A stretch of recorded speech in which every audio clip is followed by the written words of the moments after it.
Hello everyone, आज मैले यहाँ एउटा आइसिपीमा मेरो पोर्टफोलियो होस्ट गरेको छु है। यसको बेनिफिट चाहिँ के रहेछ भन्दाखेरि यो पोर्टफोलियो चाहिँ नि हाम्रो यो पोर्टफोलियो जबसम्म इन्टरनेट छ तबसम्म यो रोकिँदैन है। यो डिसेन्ट्रलाइजली होस्ट भइरहेछ क्या यो आइसिपीमा। टक्कसँग तपाईँले पनि होस्ट गर्न सक्नुहुन्छ है आफै। पहिलो यो वालेट आइसिपी 0.app जाने अनि नर्मली तपाईँहरूले यहाँ एउटा हेर्न सक्नुहुन्छ। सिधै क्रिएट क्यानिस्टरमा जानु, ल क्यानिस्टरमा जाने, क्रिएट गर्ने। अनि मैले अलरेडी एउटा गरिसकेको छु है, यहाँ प्रसङ्ग भन्ने। म यसमा दाब्छु। तपाईँहरूले साइकल हाल्नुपर्छ है। मिनिमम साइकल चाहिँ के हुन्छ भन्दाखेरि जस्तै स्टोरेज हाम्रो 1 GB युज छ भने 0.01 साइकल कल गर्छ क्या। जस्तै त्यो कति हुन्छ मतलब 100 लाख मिलियन टाइपको हुन्छ है।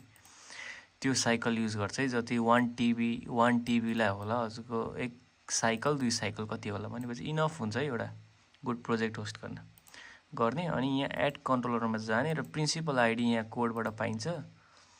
हामीले यहाँ कोडबाट पाइन्छ है प्रिन्सिपल आइडी। यहाँ टर्मिनलमा मैले गिटहबमा दिएको छु। तपाईँको प्रोजेक्टको प्रिन्सिपल आइडी हुन्छ र त्यो यहाँ हाल्ने। अनि टक्कसँग हामी यहाँ रेडमीमा गएर डिप्लोय पोर्टफोलियो भनेर मैले हालेँ भने टक्कसँग हामीलाई अटोमेटिक एउटा युआरएल दिन्छ।